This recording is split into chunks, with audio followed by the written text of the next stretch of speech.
আসসালামু আলাইকুম ওয়া রাহমাতুল্লাহি ওয়া বারাকাতুহু। প্রিয় ভাই ও বোনেরা, আজ আমরা শিখব একটি খুবই গুরুত্বপূর্ণ ইসলামিক আদব, প্রস্রাব ও পায়খানা ব্যবহারের সুন্নত পদ্ধতি ও দোয়া। ১ নাম্বার, টয়লেটে প্রবেশের দোয়া।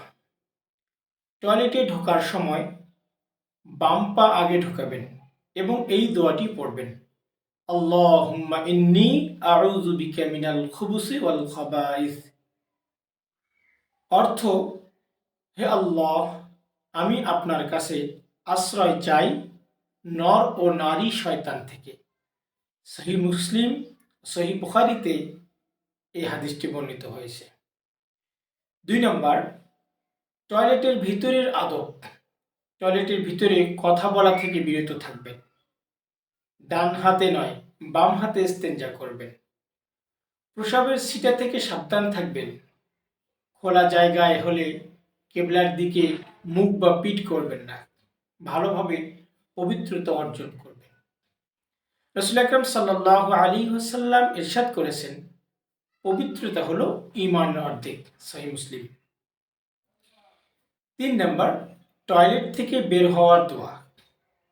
টয়লেট থেকে বের হওয়ার সময় ডান পা আগে বের করবেন এবং বলবেন, গুফরানাকা আলহামদুলিল্লাহিল্লাযী আযহাবা আন্নিল আযা ওয়া আফানি।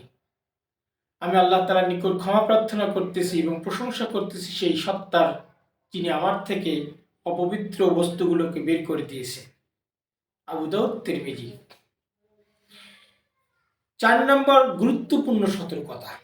রাসূল আকরাম সাল্লাল্লাহু আলাইহি ওয়াসাল্লাম ইরশাদ করেছেন, কবরের আযাবের একটি বড় কারণ হলো প্রস্রাব থেকে বাঁচতে অবহেলা করা।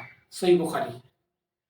শেষ কথা, ইসলাম আমাদের শুধু নামাজ ও রোজা এগুলোই শিক্ষা দেয় না, বরং জীবনের ছোট ছোট কাজেও আদব শিক্ষা দেয়।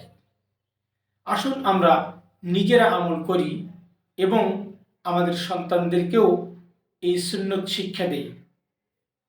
শেষ পর্যায়ে আপনাদের নিকট একটা আবদার থাকবে, এরকম ইসলামিক ভিডিওগুলো প্রতিনিয়ত আমাদের এই পেজটাতে, এই আইডিতে আপলোড করে থাকি। অনেক কষ্ট করে, একাই, কোনো ক্যামেরাম্যান নেই, এডিটর নেই। আপনাদের উদ্দেশ্যে, নিজের আখিরাত করার উদ্দেশ্যেই কিন্তু ভিডিওগুলি তৈরি করি।